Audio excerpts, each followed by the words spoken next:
Two.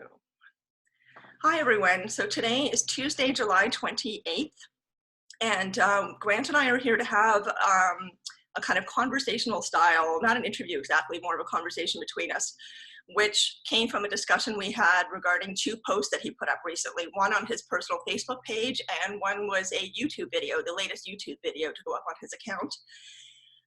There have been a lot of questions and comments and some concern about these two things, and so Grant would like to clarify why he posted those two things and how it relates to some things that are going on for him in his own life right now as he goes along this ufology journey. So Grant, thanks so much for being here. This was your idea, so thank you. Right. Maybe we can take it away by asking you, just as a sort of general starting point without getting into details right now, from your perspective, why are we sitting here today talking about this? Okay, I made a posting, and I should clarify with the opening is that I posted the Facebook posting, but the YouTube video was not posted by me. We'll talk about that later. That was not posted by me. But anyway, so the reason I wanted to do this, I put a posting on Sunday night at about 11:45 my time, and I knew it was going to be very controversial, and it was perhaps a little bit too cryptic. And I put the posting up, and then I didn't watch it. I almost never watch comments or whatever. I knew it was going to be controversial, so I didn't watch the comments. And I started hearing all these people, like you came to me, and Desta came to me, and Nicole came to me, and they said, what's going on? And people were saying, you know, are you okay? Like, what's going on?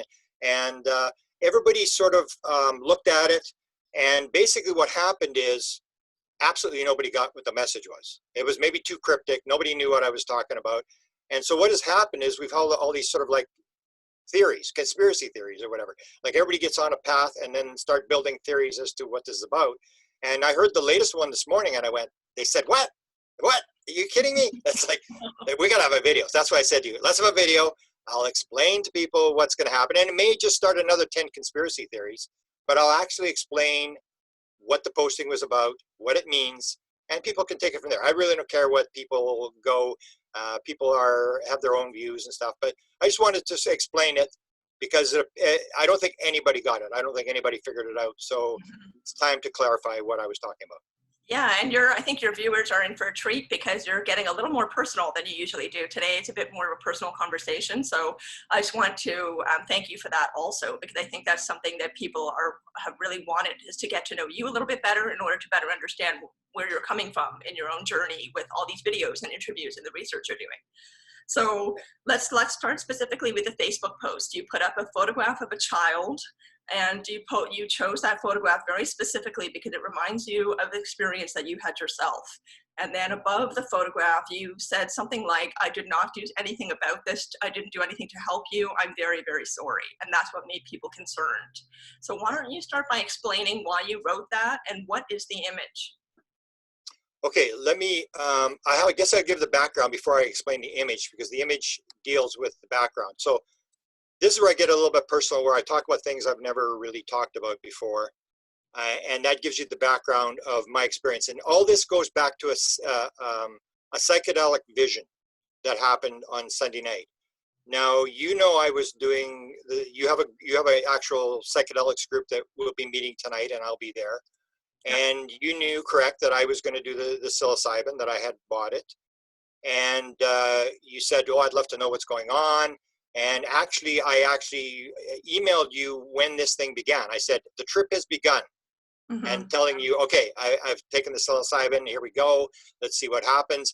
And the idea was to have a breakthrough experience, the loss of ego, and to pick up something of knowledge from the field. That was my intention. So I took it, and after an hour, nothing was really happening. And I was using the protocol I was using for the psilocybin was the Johns Hopkins work that had been done for, I guess, 30 years at Johns Hopkins University with psilocybin. And so the protocol is you wear a headset, you have a psilocybin playlist that Johns Hopkins developed over many years, and you have a blindfold on, and you're under a blanket, and you basically just listen to this music. And the music is set to take you into the experience. then to create this very intense emotion in the middle of the experience, and then to bring you out. Now, what happened after an hour, really, I wasn't feeling anything, nothing was really happening, and the commercial came on. So I was using YouTube, and I had to reset the playlist, and then I got the wrong playlist again. And I was actually contacting you. You remember, I was contacting after the first hour. I said, like the music's gone bad, and nothing's happening. And then so I took more. And then after 2 hours, the playlist still wasn't working. I had the wrong playlist. Then I took some more. And I think I dosed 4 times during this experience, trying to, because I was waiting for the visual images, which never came. And after the 2 hours, then I found the proper playlist. So that's to give the background that this entire thing has to do with the vision that I had. I guess it would be from about 10 o'clock Sunday night till 11:30. So the experience went on for 5.5 hours. It was in the last hour and a half where these experiences, and there was 4 different visions that occurred, and I'll describe these 3 of the visions, and I'll briefly refer to the 4th. So what happens is I'm doing this, and it goes back to your background. So what's psilocybin, according to what happened to me, how I experienced it, was it takes things in your life and it reviews things, and it heightens the emotion. So you need to know the background, and the background for me actually goes back to many, many decades ago. I grew up with a friend of mine, a very close friend of mine, who was German, and his family had immigrated to Canada from Russia, from Germany, right after World War II. And I remember as a teenager, I asked the parents. I said to them, I said, "What happened in Germany? Like, you guys were there. Why didn't anybody do anything? How could this happen?" And I won't say what they answered, but they gave me an answer. And so that always stuck with me, was this idea that stuff like this could go on and people would not do anything about it. So Meaning that's the part of the Holocaust, thing. right? Meaning the Jewish Holocaust. Yeah, the Holocaust thing. And it was sort of like, you were there. Like, well, how do you explain that nothing really happened there? And so that was the sort of the background. And then the idea that it was this experience with this psilocybin, where I knew I was in a very meditative state, because I use a Muse machine, and I know when you're in a heavy meditative state. And I knew I was in it because I was barely breathing, and yet there was no psychedelic type stuff, but the emotions were getting more and more intense. And so that's something you got to realize. And the other thing that people don't know about me, well, they sort of know now, I've kept it sort of very secret, that I do a lot of volunteer work all the time. And when I set interviews, I say, as long as it's not from this time to this time, because I volunteer, and that's the number one thing I do. I do it before UFO stuff, and if you stay away from those times when I volunteer. And I've done it for many, many years.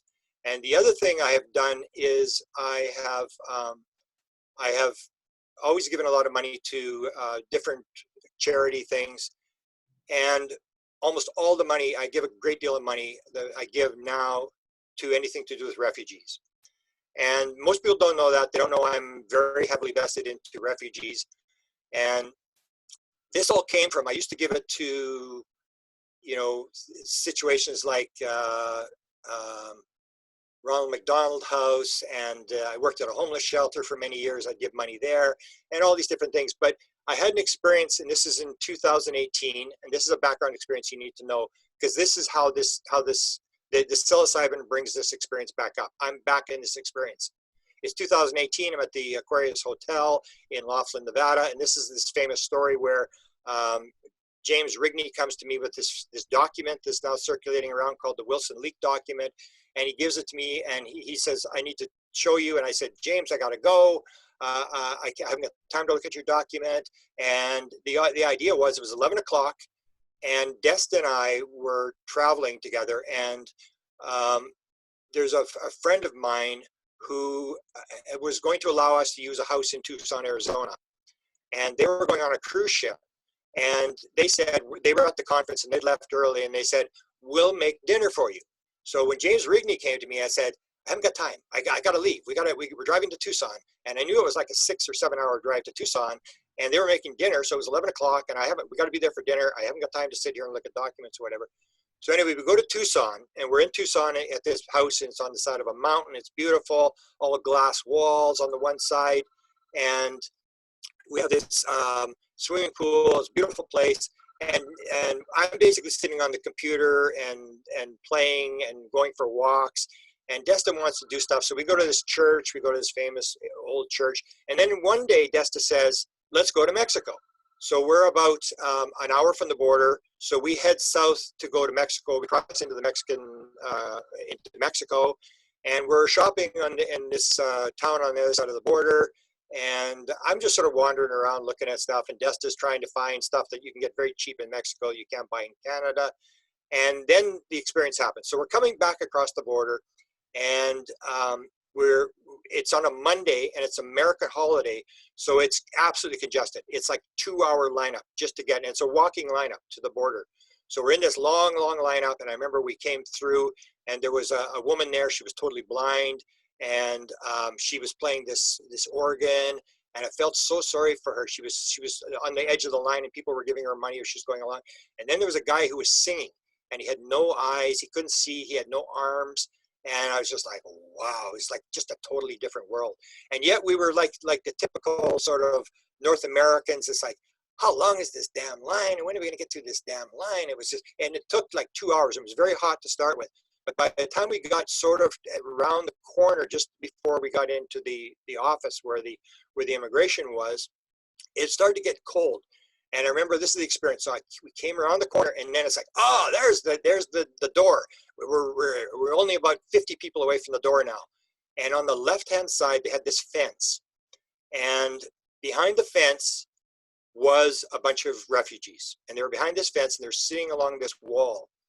And I was shocked. It's like you can read it in the newspaper, but when you're actually at the border, and I remember at that time, they were talking about, well, it's okay if you come in the country, but you should do it legally. And I remember, oh, these people are doing it legally. They're coming in through the border crossing. They're not trying to skip the border. They're trying to come through the border crossing. And what it was there was a guy, and he was sitting there, and nobody was over maybe 32 years old. The guy was sitting there, and it appeared like his wife was sitting beside him, and she was talking to this other woman. I don't know who these two women were. I assume one was the wife. And then there was these two kids that were playing. And the one was a girl, and I remember she only had one arm. She was missing her right arm, part of her right arm. And she had this ball. She was bouncing with her left hand. She was playing with her younger brother.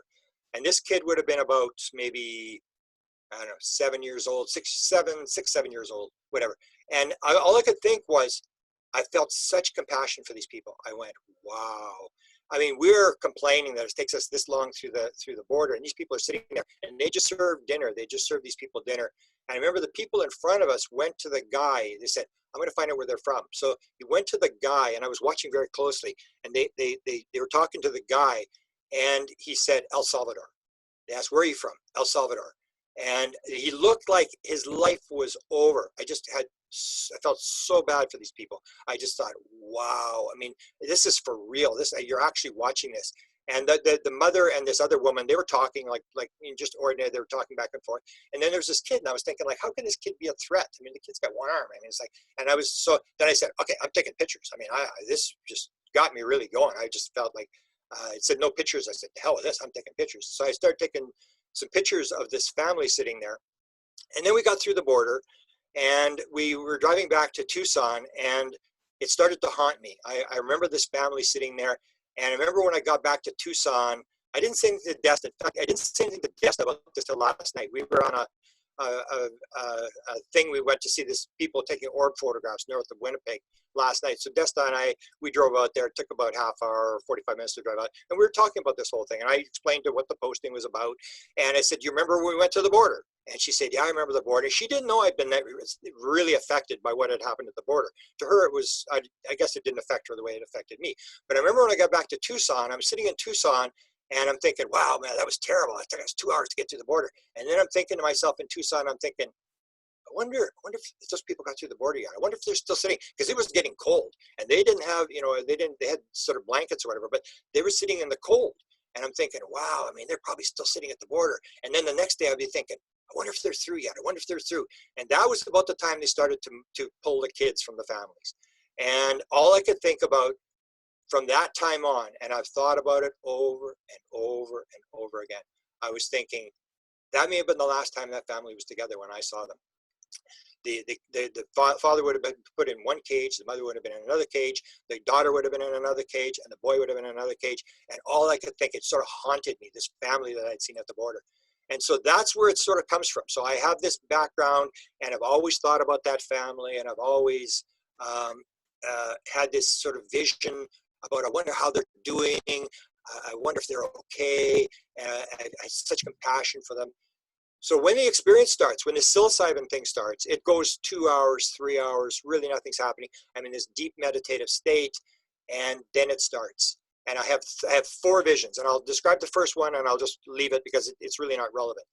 I have 4 visions, and they all had to do with compassion. Every single one of them had compassion. The first one was a number of years ago, and this is something I've never made public. I was diagnosed with congestive heart failure. And I remember being in the cardiologist's office. I had gone on the stress test. I used to bike an awful lot. I'd bike 20 kilometers a day. And I would get this pain. And I said, it's acid reflux. I'm sure it's acid reflux. And the doctor said, no, you should better go for a stress test. And I remember I went for the stress test, and I was on the thing, and I'm doing the thing. And she says, oh, you're doing good. You're doing good. You're walking very fast, whatever. Do you want to run? I said, yeah, sure, I'll run. And then they start the thing, and I'm running on the treadmill or whatever. And she says, do you feel any pain? I said, oh, yeah, I got pain. And she goes, boom, that's it. And then she shuts the thing off. And then she sends the thing in, and I go into the cardiologist. I still remember that to this day. I go into the cardiologist, and the guy says, and this is something you don't want to hear when you're in a cardiologist. You don't want to hear the word congestive. He says, you're doing okay until you start to run.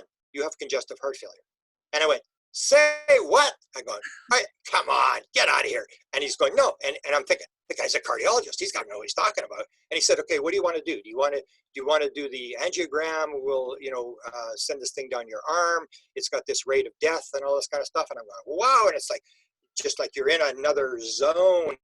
And then he said, or do you want to use drugs to mediate it or whatever? And I'm going, I kept thinking, like, I can't believe this is happening. I can't believe they're saying this to me. It's like, wow, my life is over. And then he said, the third thing you can do for this 2-day test, and they put radioactive iodine in your blood, and they take these pictures, and it's a 2-day test, and they got the camera taking pictures of your heart and stuff. I said, okay, I'll go for that.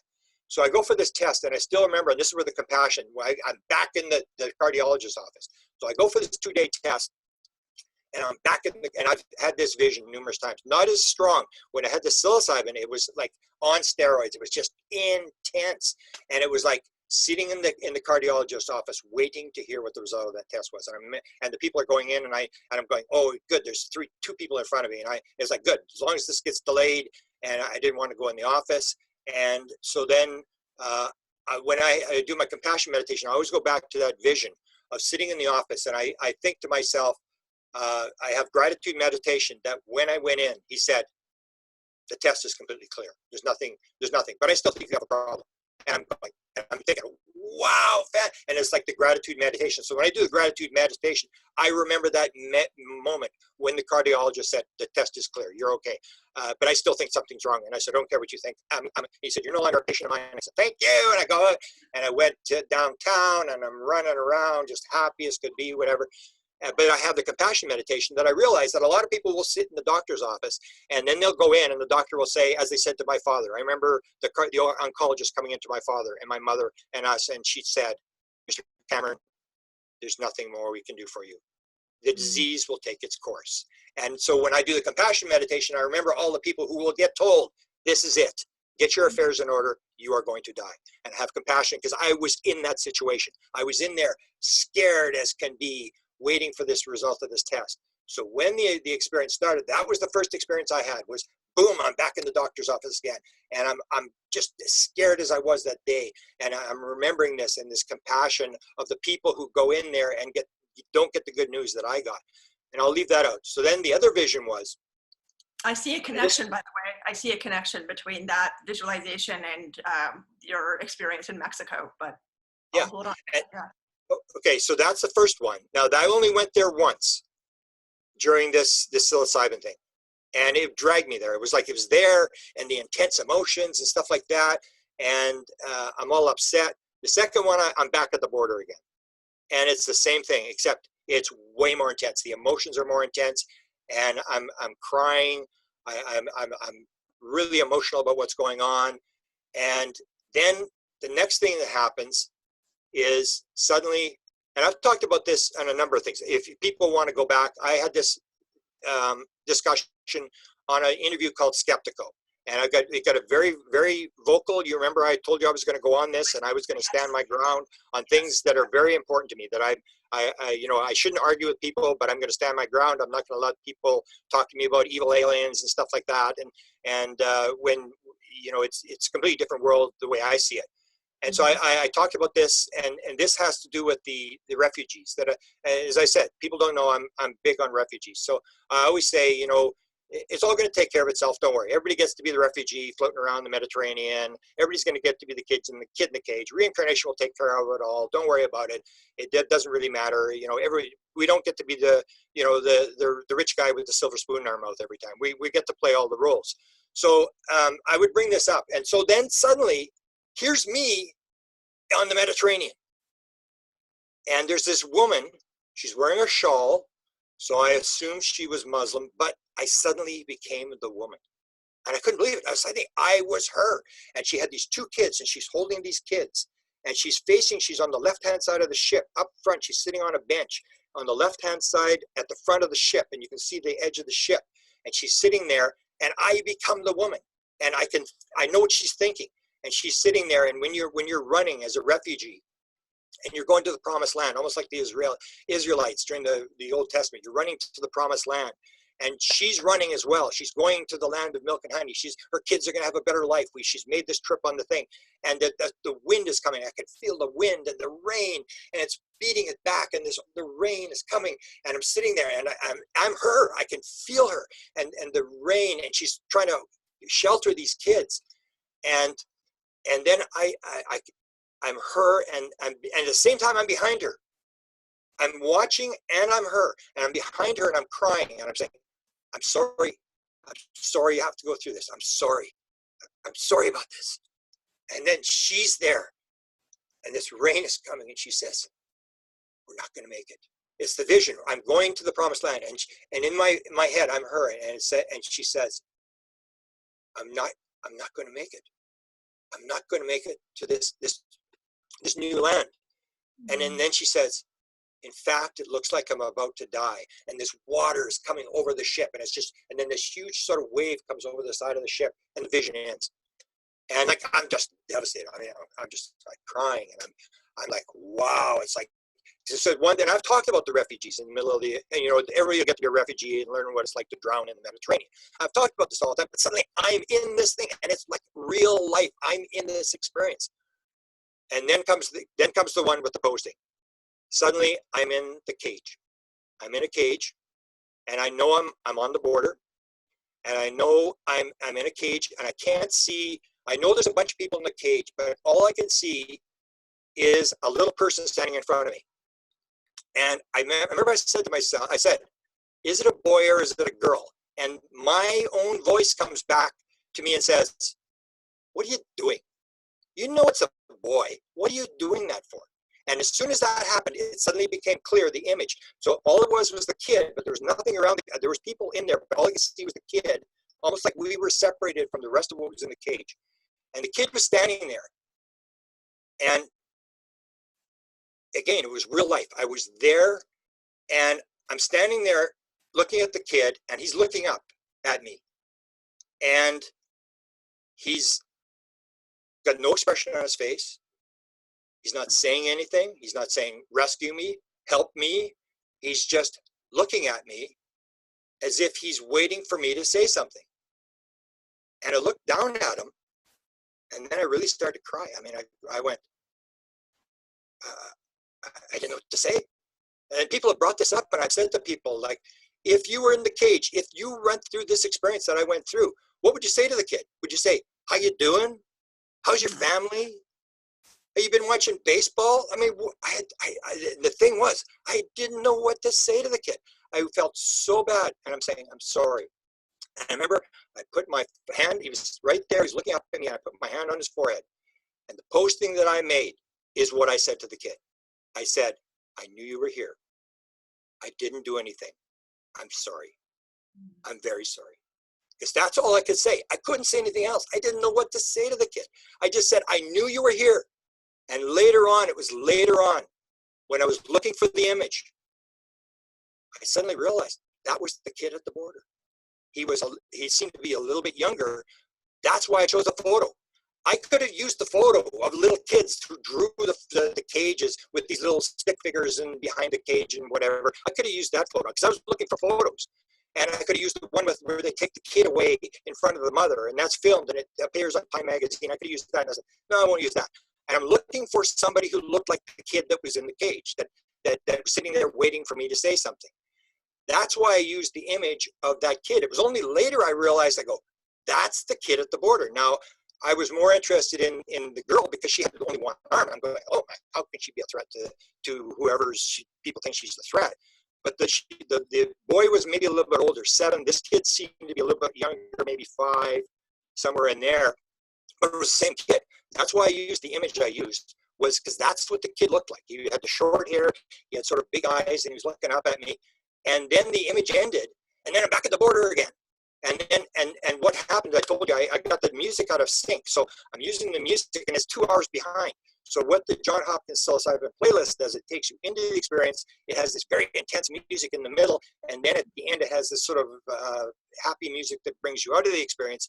So I'm 2 hours behind, so it's 5.5 hours into the experience, or 5 hours into the experience, and I'm ready to come out. In fact, I was wanting to go for coffee. I might want to come out of this thing, and I want to make this posting. I knew I had to do something. I said to the kid, I don't know what to do. I'm going to do something. I'm sorry. I knew you were there. I've thought about you for a couple of years, and I've thought about your family, and I'm going to do something.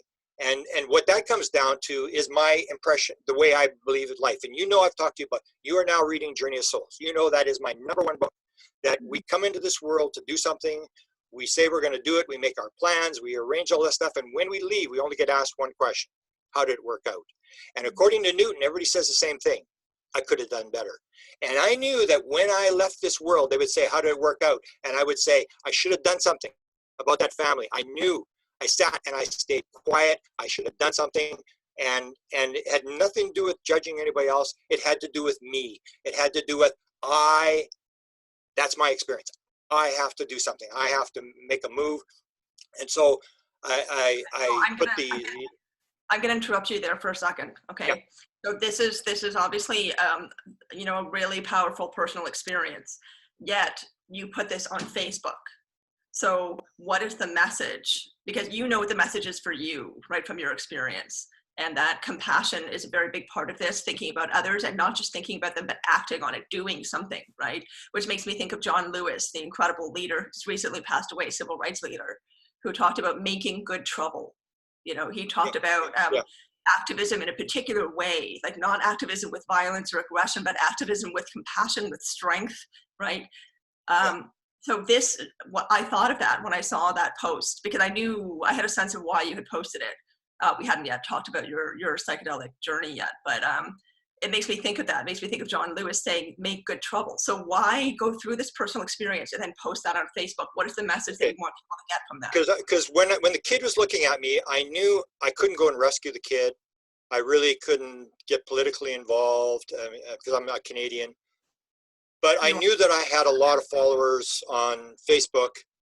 And so the message I put out was my thought, what I told this kid, this idea. And the message I put, because people thought it was judgmental or whatever, and it wasn't. The message was, whatever you've done unto the least these, my brothers, you've done unto me, which is the Christian version of the oneness message. And you know that that is my #1 message, that everything is one. We are all cells in the same body. We are all like bees in the beehive, and we all are doing what we're supposed to do. And the minute we decide that we're going to be individuals and we're going to do whatever we want, and we're going to continue to duplicate, then we become the cancer cell. So it was, the message was the oneness message. Everything is connected. We're all connected. You've got to realize everybody's the same thing. Everybody's people. And that was the only message I could really put out, was the fact that, because if I wanted to do the judgmental message, and that it comes from what I call Jesus' socialist rant. It's Matthew 25:40-45. Now, I only put the first verse, which is the part about the oneness, that you got to realize we're all connected, we're all one. And that was the message, but nobody really, so I guess, picked up on the message. But if it gets later, it's the whole thing about people in prison, people sick, people who are poor, and it's you have to take care of these people. This idea that we're all one thing, this oneness message.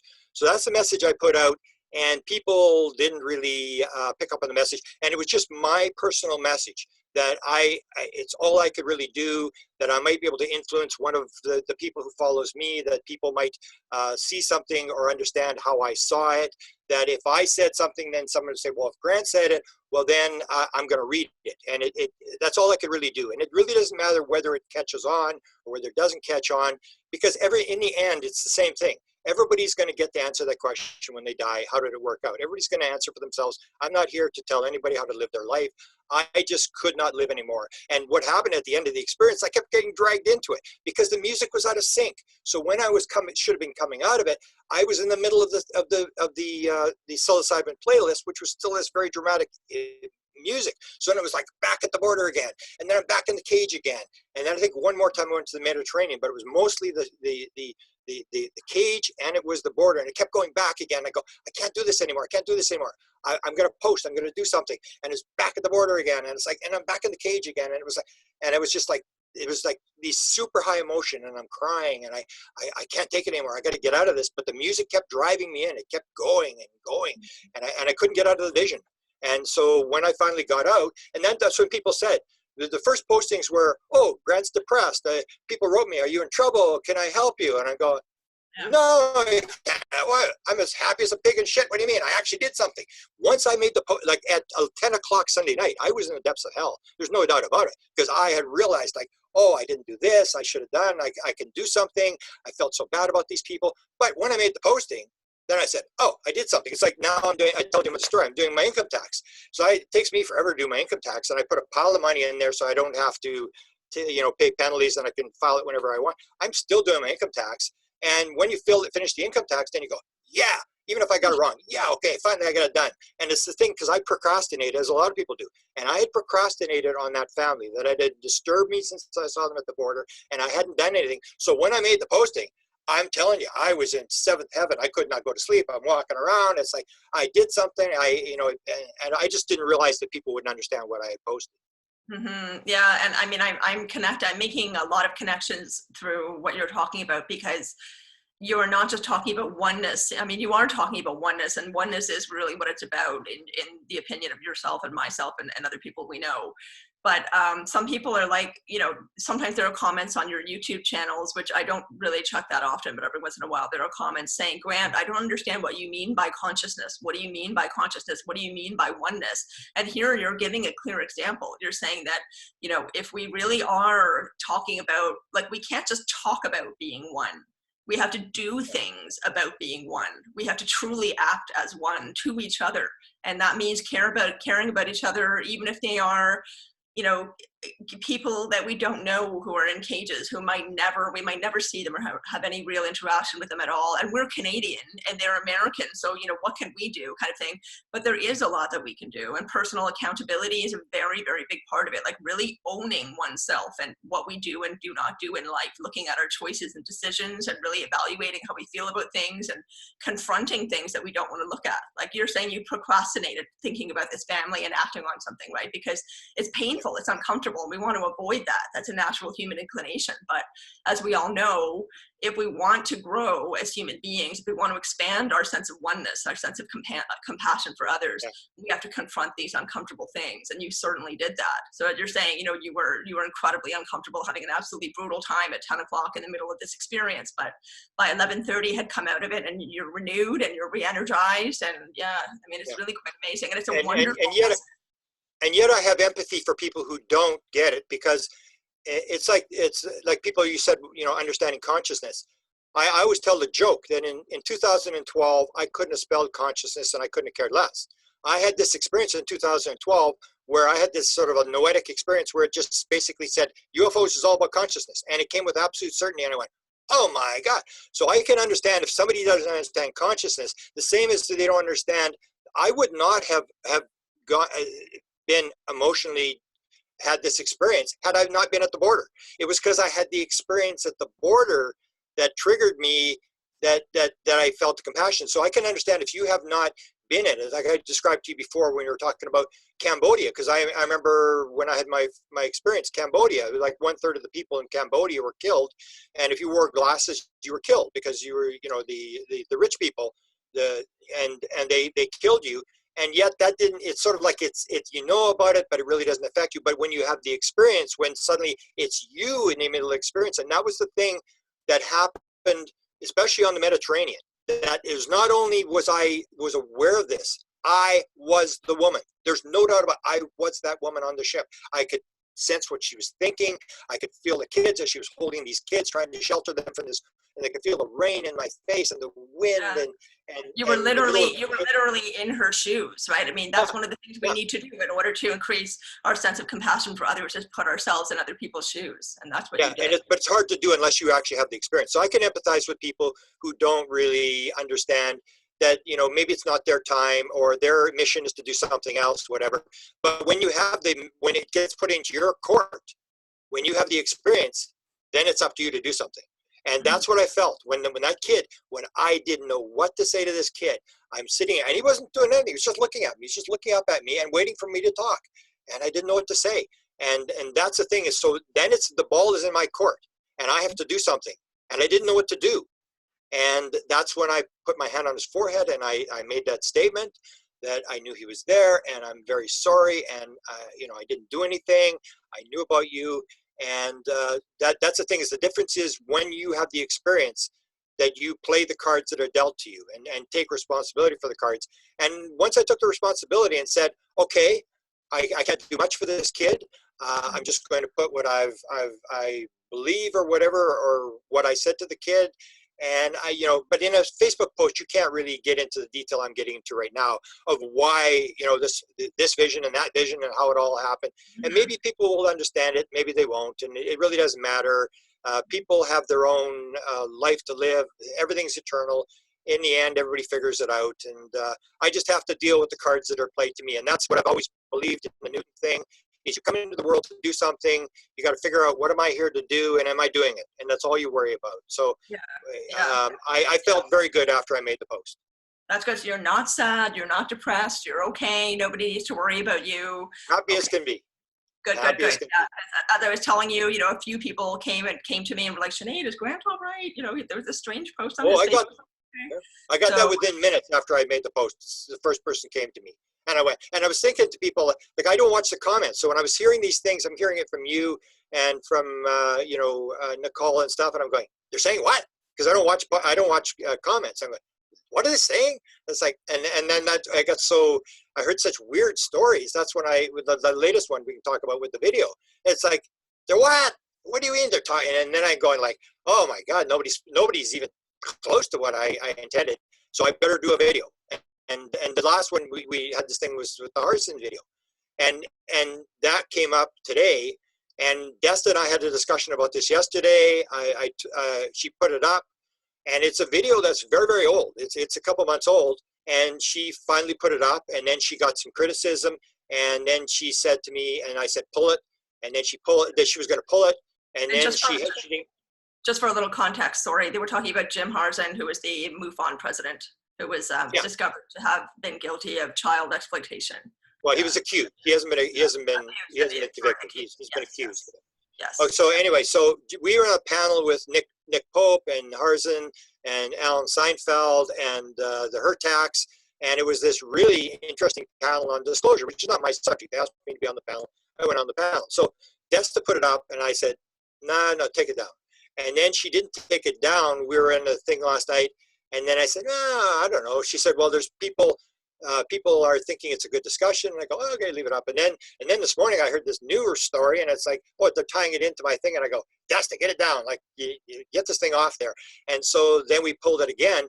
But as you know, and this is what I pointed out, people say, oh, I posted, and you remember when you and I did the interview where you were in Peru and you had your ayahuasca experience.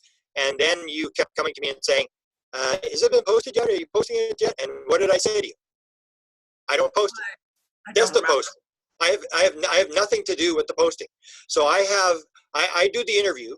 I'll do this interview, and I will send the raw tape to Desta I will never look at the comments. I will never look at the video again. I will have nothing to do with the video again. And we have dozens of interviews lined up that have not been released yet. So the way they get released is Desta puts them up three a week. And then when someone comes to me, like I just had Lynn Russell, who is a near-death experience interview I did, and she comes and she says, well, we did this interview in May. Are you going to post it? And then I do the same thing I did with your video, is I go to Desta and I say, can you move Lynn Russell's to the front of the line? Put her, post hers next. Because when somebody's, concerned about, I haven't seen my video, whatever, then I move it to the front of the line. Otherwise, there's this long lineup and it takes months for these videos to go up. So Desta put the video up after a couple of months, and she didn't even know I made the posting. She had no idea I made the Facebook posting. And so she put it up, and it was bad timing.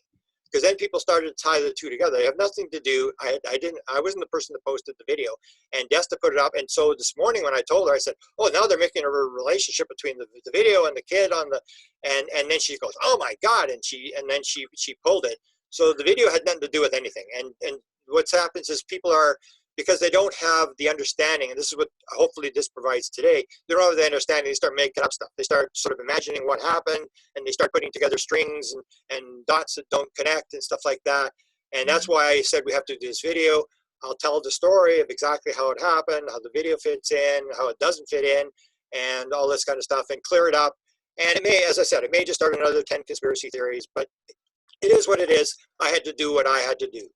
Yeah, so you had to do what you had to do, and it's also great that you've taken the time to clarify this, because I think it is important. There's a lot of people who really look to you and really respect and admire you, and there were some connections being made between your Facebook post and the video being posted just because they both were about children, and they had nothing to do with each other. It had nothing to do with your actual intention or anything about what you're about. So I think this is really going to be reassuring for some people, and also just clarifying, and also really interesting. And I think a lot of people are going to really appreciate you being so personal, and really revealing that this is your first ever psychedelic trip. Like, you've never done this before. So it's amazing that you did this, and then we're willing to put it on camera and share it with people. It is very important. And as you and I have talked about a lot, because as we're mentioning, I run this psychedelics group every 2 weeks, that contact modalities are anything that really works for you to connect to the one, and psychedelics is a doorway that works really well for some people, including myself, and obviously you now as well, to help us have a broader perspective on life, and help us, get outside of our own immediate experience, which we can sometimes get very caught up in, just in our own lives. But if we really want to feel like we're part of the one and do our part, then we need to have an expanded perspective, and psychedelics are incredibly helpful for that. For me and for others, not for everybody, but they are certainly a very powerful contact modality. So I think there's one last thing I'd like to ask you. You're talking about why you posted this photograph and the somewhat cryptic post on Facebook. What do you think taking action means? Like, what do you think, if people are trying to contribute to the world being a better place, and they want to do that through personal growth, and they want to do that through contribution, what are things that they can do? Like you yourself, you and I talked about this a lot. We're both active volunteers. We're both people who believe in contributing to our community. Some people might not have time to do that. Like, some people might be running their business and they have their family and maybe parents to take care of, and they can't volunteer. So as somebody who is connected to so many people in this field, and you have a kind of bird's eye view of a lot of what's going on, what do you think, and you've investigated, of course, like multiple contact modalities, what do you think that people can do to not just think about things, complain about things, worry about things, talk about things, but actually act, make an impact to contribute to the one? Okay. Again, this goes back to the fact that everybody has to answer for themselves. And that's where I say one of the big 4 events of my life was seeing Dr. Michael Newton lecture and then reading the book, is the idea that when you die, you will be asked the question, how did it work out? Because people sort of, like you brought up the thing where people are busy, they have jobs or whatever. And in the end, because I was a manager for a number of years at the University of Manitoba, and I would go to someone and say, why is this not done, or why is that not done? And everybody would say the same thing. There's no other answer. Everybody said, I'm busy. I'm too busy. And so people will do that. And it comes down to priorities that you're going to have to answer for it, that people can say, okay, this is more important, that's more important. And so what you do is just to open yourself up and to get the feeling of what should I be doing. And either you're guided or you're not guided. So you may be guided by money, you may be guided by whatever, and you're down this road where you're into self. And you're just trying to solve problems. And I always have empathize with people because, as I said, I mean, if I hadn't had the UFO experience, the psychedelic experience, the consciousness experience, I would be just as lost as everybody else. It's only the experiences that gives you that. So it comes down to what you do with what you've got, how you're playing your cards. And we can go after life and say, the dog ate my homework. Hillary Clinton did her emails, and all these reasons, and they're just going to go time out. It's got nothing to do with anybody. It's got to do with you. And what did you do? How did you? And it's the idea of whatever you're given certain talents, and you either use them or you don't use them. And there's always unconditional love when it's all said and done. There's no right, there's no wrong. You do it. You have many times to do it over again. And it may not be people's lives. Like their role may not be to save the world or to do whatever. It may just be to bring up your kid. It may just be to do this or do that. The people are living at different levels. But I just look at myself, the responsibility that I figure, and two things that I've talked about this before. This is not that private. I've talked about, I was raised, I remember this kid that I talked about, this German kid that I grew up with. We were both going to be ministers, and he went on to become a minister, and I did not. So I was raised in a very religious environment, and I also was very interested in Edgar Cayce when I was very young. And the two things that have driven me my whole life are, the Bible says, to whom much is given, much is expected. And Edgar Cayce said, knowledge not used is sin. And so I've always said that if you are sort of just bringing up your kids and you're just struggling to stay alive, you'll get cut or break because you didn't know any better. But I know better. I've had these experiences. I was given all these talents. Same with you. You have all this stuff. And then you go and say, well, I didn't have time or whatever. They're going to go, no. You were given this stuff. And that's why I say you and I are in a worse position than the people on the street. Because you can't say, I didn't know. You did know. You had all this information. What do you do with it? So it's always this personal responsibility. I always have empathy for people who are not doing it because they're living their life. And if I hadn't had the experiences, I would be in the same boat. It's making me think of the way you described the lineup, as you were at the border trying to get into this lineup to get back across the border. And how you were noticing the experience of the people in the cages around you versus the people who were in line complaining about the line being so long and it was hot and why was it taking so long and this kind of thing. That really jumps into my mind as you were speaking just now, because what you said about that quotation from the Bible, you were raised Lutheran, if I'm correct. Yeah. To whom much is given, much is expected. And here are all these people who, I'm making a generalization, of course, but I'm assuming most of the people in line waiting to go through were in a position of privilege, right? They have citizenship, they live in a country where they have freedom, they have a house, they have a job, they have money coming in, they have food, and all they can think about is how long is this line going to take? And it's really hot and I'm unhappy, right? And so it's interesting that in terms of perspective, right? Here are all these people standing there who have just as much opportunity as you to look around and to see what's directly beside them. But even if it is directly beside you or directly in front of you, if you don't have the mindset of being open to that, you can't see it. And therefore it doesn't impact you and you don't grow and you can't learn from that experience. But you are someone who is open to these things. Yeah. I should clarify, the people at the border were not in a cage. They were behind a fence. They had a fence set up. And they were in behind this fence, and the line was going along this fence. So they were in a sort of a holding area, but it wasn't a cage environment. And the other thing was that I still, because I'm a Michael Newton thing, if you study Michael Newton, you know that people before their lives plan. So all this is going to be planned, that I was meant to see these kids and to be affected at the border, to see this sort of stuff, that really nothing happens by chance. And so it comes down to, you set this up, I set the situation to go to Tucson, to be at the border, and almost like the play. I set up this play, and then it comes down to when you get asked at the end, how did it work out? You set up the play, you were at the border, you set that up to see these people at the border. What did you do? Oh, I forgot, I was busy. And that's what haunts me. Because when I was very young, I did this study When I was at university, I was lost at university. I couldn't have cared less. It was like this. I couldn't believe this is a total waste of time. The only course I really enjoyed, I did a course on death and dying. And that's when I went to the hospitals and I went to talk to the people, people who had predicted their death, people who had, seen dead people come or had near-death experiences or were cured and all this kind of stuff. And the one thing that I was taught there was the greatest regret at death is the things you didn't do. Oh, I bring my son. I never told my son. I never said I loved them. And then they would hang on and you'd fly somebody in from the coast or whatever. And as soon as that person said, I'm sorry, they make peace or whatever, boom, the person's dead within minutes. And they would wait for this person to come. And it was that idea that what I was taught is at death, the things that you will regret the most is the things you didn't do. So I've always been haunted by that. I know that. So when I was having this experience, it was like, I didn't know what to say to the kid. And it was like, I'm there. And it's like, almost like a judgment. It's like, and he's not doing it. He's just sitting there waiting for me to talk. I didn't know what to say. I had nothing to say to the kid.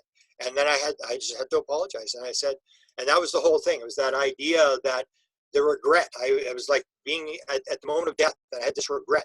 I'm sorry. I should have done something. I've known about this for a couple of years. I didn't know what to do. I mean, but it sure moved me. And then again, it's like, it's almost like when the person has the death experience where a child will come in and they'll say, I'm sorry, whatever. And then they feel great. I'm ready to die now. Okay. And that was like me. It's like, I made the post. Okay, I'm good now. It's like. Well, I'm so glad that, it just sounds like such an impactful experience and that it just really made you feel, reconnected, I guess, in a new way. Like you're always connected and you're always trying to be connected, but this sounds like a really new kind of experience. And I think it is really valuable to communicate it to people. There may be some people who are listening going, well, we're Canadian, like you and I are Canadian, I'm in Toronto, you're in Winnipeg. the kids in cages issue, as it's usually phrased, is in the United States. So, people could be watching this going, well, okay, these people that you saw were on the border of US and Mexico. That has nothing to do with me. I'm Canadian. I can't do anything about that. So, oh, well, that's too bad. That's really sad that I can't do anything. But, as you're saying, it really is about what we choose to do, to act and to really keep ourselves in a state of awareness, right? I mean, we have opportunities, even right now in COVID times when we're not really supposed to go outside, we're not supposed to gather. We still have to go out into the world. There's still opportunity everywhere to be kind, to be compassionate, to look out for others. The opportunity is there all the time, even if it's just saying to the people behind the cash in the grocery store, thank you for being here. Thank you for being here so that I can get my groceries. Thank you for being on the front lines every day and putting yourself at risk so that I can have food. They need a job, they have to work, but they could be doing something else. They don't have to be standing at that cash. So I think that's really important too, to have that awareness. Yeah. And then that's when you feel good. Like yesterday you went and donated blood, or the day before. And you feel good when you do it. You go, oh, I did something, and that's the whole thing. And the Canadian thing, I mean, again, it comes back to this thing. If I had not been at the border, if Desta had not decided that day to go to Mexico, I would never have posted about this because it wasn't my experience. But when you're in the experience and then you have the psilocybin and they drag you back to the experience and you're back in there again with steroid emotions going on, then it's a different thing. It's like, it doesn't matter if I'm Canadian or British or whatever, I'm in the middle of this thing and it's confronting you. It's putting, and I don't know if you had that experience when you did the psilocybin, but it puts it directly in your face. And it says, this is your situation. It confronts you with the situation and it may be very tough. People talk about this. It's a very trying thing. You're crying, you're emotional, whatever. And it throws it directly in your face and says, you got to clear this up. Yeah, well, back when you first interviewed me about my ayahuasca experience, I've tried other plant medicines since then, and I do not see them as drugs, right? I see them as medicines, plant medicines, and contact modality methods. I had said to you that my if I were to encapsulate ayahuasca in one phrase, it would be, she reveals you to yourself. Exactly. And I found that that's what keeps occurring with plant medicine is you are revealed to yourself, and you don't even, the last time I had my first mushroom journey recently, which I shared with you, I had no expectations. I don't go in with a specific expectation or an intention. I just want to learn. I just go in saying, I'm here, just whatever I need to learn, just teach me. Yeah, exactly.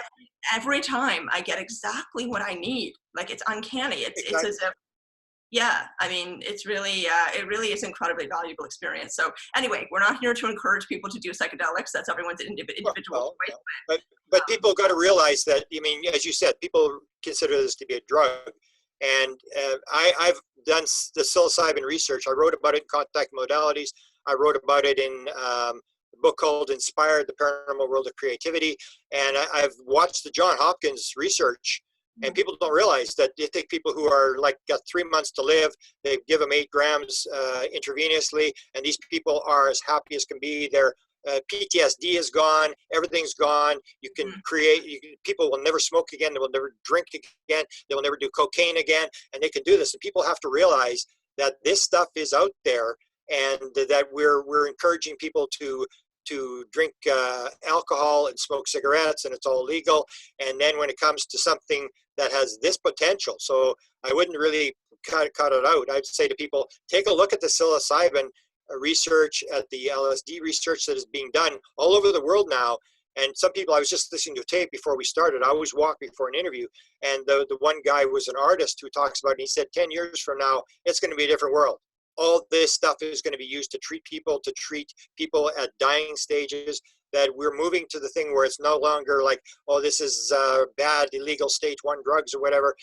People are realizing this has great potential for depression, for anxiety, PTSD, all this kind of stuff. So I acknowledge the fact that you're doing this, putting this group together, and I'll be telling this story again tonight at your group. But it'll be in a different sort of situation. People are going to know what I'm talking about when I go through, because these people have all done it. They know, and it's not like a bunch of crazy people. It's like very philosophical discussion where people are talking about how life works, what reality is about, and stuff like that. That's what these discussions are. So I acknowledge and praise you for starting this group and getting these people who can actually add. Because, you know, you have the fear of what's going to happen, what's this all about, and then they say, don't worry about it, this is what's going to happen, just do it. And they go through all this sort of stuff, even to the thing with the DMT and the really sort of explosive things that people are using, and they say, listen to me, I've been there. And that's the important part. Rather than getting it off the street or through the National Enquirer or whatever, you're actually talking to people who will tell you, we've done it. And I'm glad you've gathered these people together who are a wealth of knowledge on what this is all about and how it actually works. And they're not they're not theoretical stuff. Yeah, it's real lived experience. I mean, I'm a big believer in lived experience itself being evidence of things. You know, I think we get so hung up on proof, especially when we start talking about things like consciousness. You know, you get into these sticky conversations where people are like, well, prove it to me that there's other dimensions, prove it to me that, of course we can't prove that. You have to experience it. And then once you have that lived experience, you just know, right? So yeah, I got really lucky with the psychedelics group. None of us knew each other, and it was a very spontaneous coming together, and I just got really lucky. They're wonderful people. They're intelligent, they're thoughtful. Nobody's partying, you know, no one's doing drugs. This is a spiritual thing. It's about personal development. Everybody knows that it's about the one. Everybody, you know, in the group understands that it's about the one. It's about expanding ourselves, and that we have a responsibility to do this, not just for ourselves individually, but also for everyone we meet, for what we put out into the world, you know, for the vibe we put out, for the choices that we're going to make that benefit ourselves and others. Yeah, it's important work. And the other thing, and the other thing that I noticed with your group is that people are always, what's next? How am I going to grow? Let's try this, because this person tells me you can learn this from this. So people are sort of planning their next enlightenment experience. How can I learn more than I learn right now? And you see so it's that discussion that people don't really realize is going on, is these very deep personal people who are opening themselves up and talking about this and trying to encourage people, this, you should try this, so you'll learn this. And it's a very, very consciousness a type experience where people are talking about consciousness and all this kind of stuff. Very much so. And I think that a lot of that has to do with the degree of vulnerability that is required. You know, like you really have to be vulnerable. You have to be vulnerable to join a group like this. You have to be vulnerable to talk to people about it. It's very personal, right? As you just exemplified in this conversation today, very personal. And if you want to get more in touch with oneness and you want to get more in touch with your own consciousness, then you have to surrender. You have to be ready to jump into fear. You have to embrace it like a friend, you know, and that's one of the great things that psychedelics is good for. So I really applaud you, Grant, for doing this. And I just love you know, you're just an adventurer. You're an adventurer, and I get to ride along with you, and it's just a blast. It really, really is. It's so much fun. You know, you're just so eager to try so many different things because you want to keep pushing your own personal boundaries.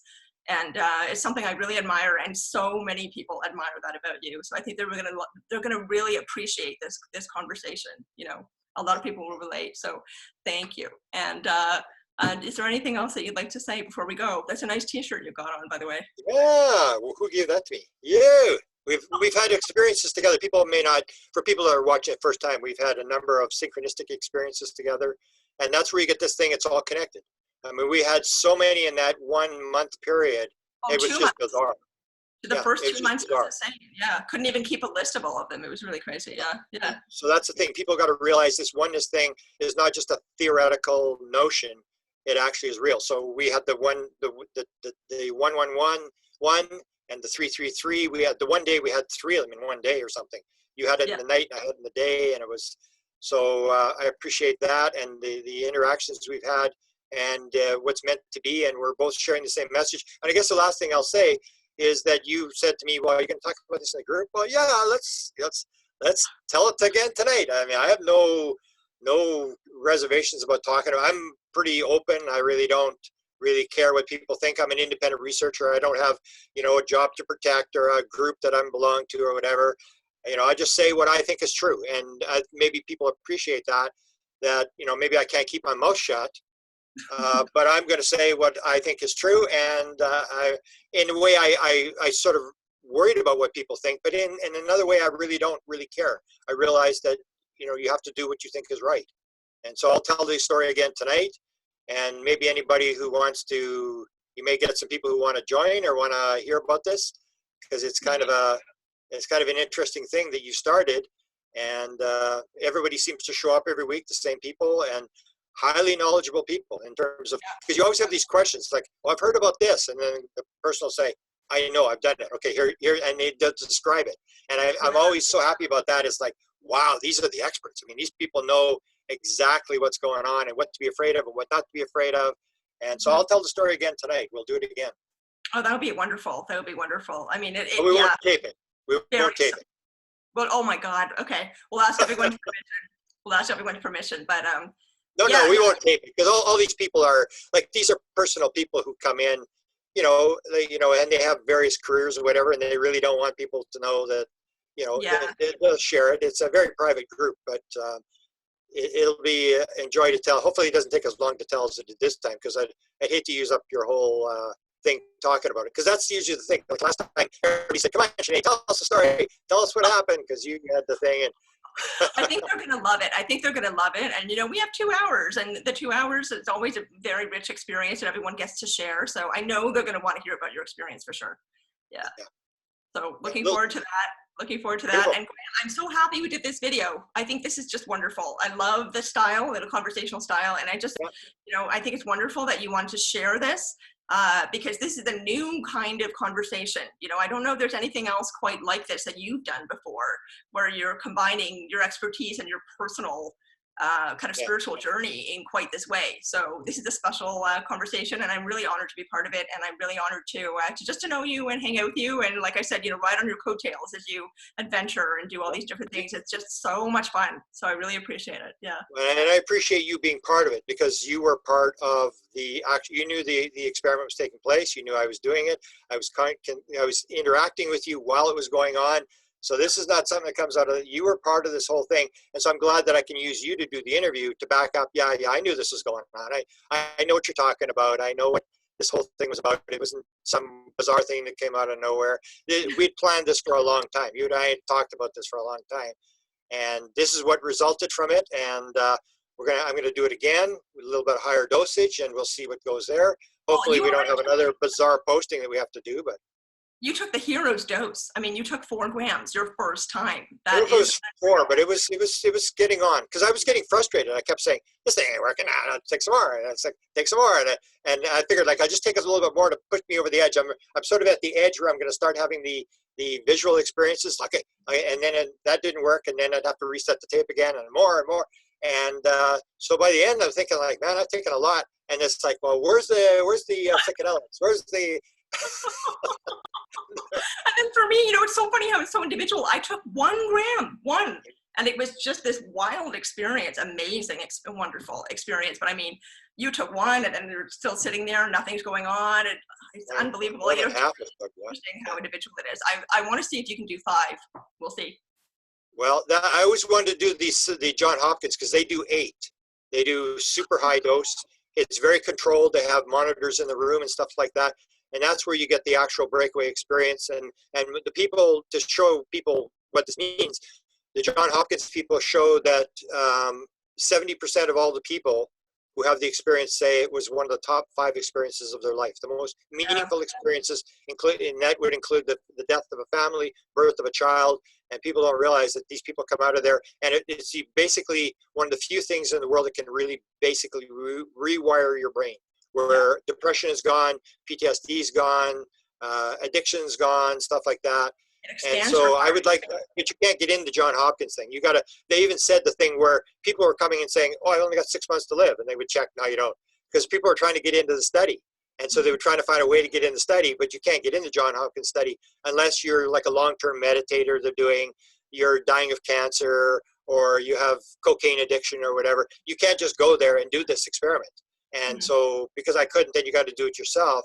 But the 8 grams is the John Hopkins is the ultimate experience where it's very, and it has a lot more negative things, because what it's doing is clearing your mind.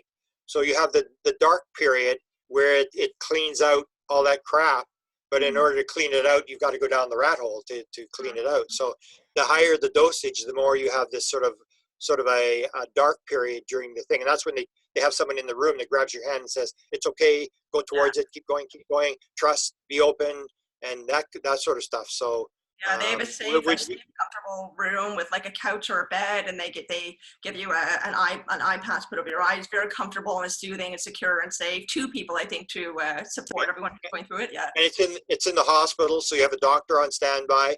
So when you have that, then you feel like comfort, like, oh, they've got doctors in case something happens, and they've never called the doctor in ever. And they have these 2 guides that are in the room, and they never leave the room, and they sit there for the whole 6 hours. These 2 guides. So it's interesting stuff, but I'm glad that you're sort of bringing it out, and hopefully your group gets, more touch with people who need that kind of thing and learn about that kind of stuff. And yeah, I mean, we're keeping it pretty local because we're Toronto, right? So we're keeping it like essentially Toronto and around Toronto, but that doesn't mean that I can't start something else. If there's an interest, why not? Yeah. There's a lot of wonderful groups out there. I mean, really, really wonderful groups. That's something I'm really grateful for, even in these weird times with a great deal of tension and stress and really difficult things to look at and hear about in the news. We have access to so many wonderful communities, psychedelics being one of them, but the ufology community has so many wonderful people who really are so supportive of each other and believe in sending out love and compassion and support and really listening to others and not judging other people for whatever their opinions are. There's so many opinions going on right now, and everyone really just wants to be heard, and they want to feel secure, and they want to know that things are going to be okay, so it's just so important, no matter what community you're part of, to do that, to engage in that kind of support and community mentality. Yeah. Beautiful. Thank you. Right. We'll see you tonight. Thank you. Thanks.